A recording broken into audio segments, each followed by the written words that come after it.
Hi, I'm Sheila Maudsley, and I'm here to talk about how you can write a novel in a month. The first thing you might ask is, what counts as a novel?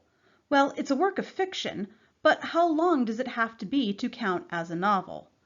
Depending on who you ask, a novel should be 35,000, 40,000, 50,000, or even 70,000 words long.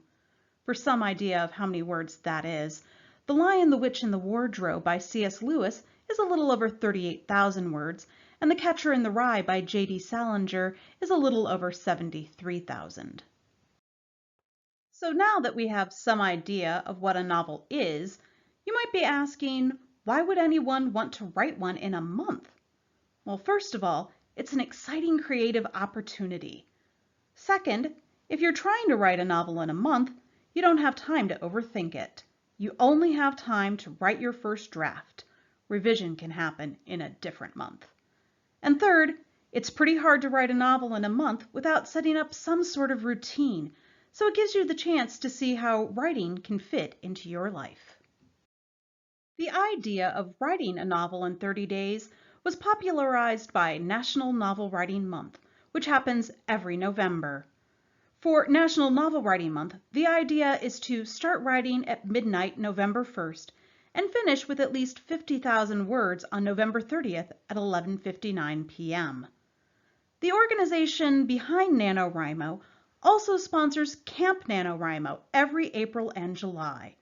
It's a lot like November Nano, but it's more laid back, and you can set your own word count goal. There's also a Young Writers Program, where writers under 18 can set the right word count goal for their skill level, and teachers can find tools to make novel writing part of their curriculum.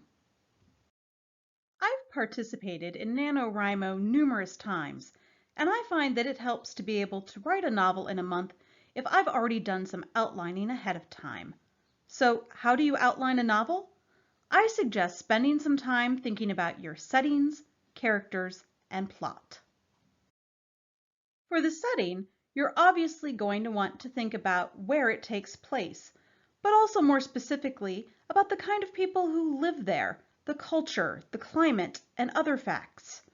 Basically, think about the headings in a Wikipedia article or a travel guide, and those are the sorts of things that you might want to know about your setting, the history, the economy, even the nightlife. Evernote has a great table for working on your setting. It's broken down by place, people, and culture, and you might find it handy to have a pre-formatted table to help you think about the various parts of your setting. There are numerous character worksheets available all over the internet, and I think I've tried all of them at one point or another. But personally, I've found that I really need to know 4 things about my characters before I start writing. What do they want? Why do they want it? What are they willing to do to get it? And what do they actually need? In other words, I want to know their motivations. As Kurt Vonnegut said, every character should want something, even if it's only a glass of water. This character sheet from K-Kits is a good one. You can fill it out before you start writing, or keep it handy as you're writing so you can fill it in as you discover your character. It will help you remember things like what you named the character's father and what color eyes he has. Then you might want to think a little about your plot. A lot of writers think about their stories in terms of 3-act structure, which is a slight misnomer because Act 2 is usually thought of in 2 halves since it's twice as long as Acts 1 and 3. Sid Field was a screenwriting expert, and his paradigm, shown here, is a popular method of both screenwriters and novelists for thinking about the important moments or beats that happen in each act. Lots of different beat sheets exists for writing different kinds of stories. Beat sheets are just guides for writers to follow so they have an idea of what sorts of things should be happening at any given time during the story. Some writers worry following a beat sheet will make their stories boring or formulaic, but I find beat sheets handy for keeping my story focused and well-paced.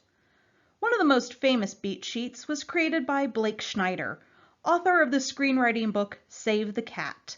This beat sheet has also been adapted for writing a 50,000-word novel. And that's the basic information you need to start thinking about how you can write a novel in a month.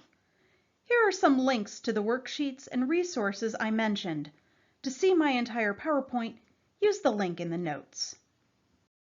Again, I'm Sheila Maudsley, reference librarian and adult programmer at the North Canton Public Library. Thanks for watching my video about how to write a novel in a month.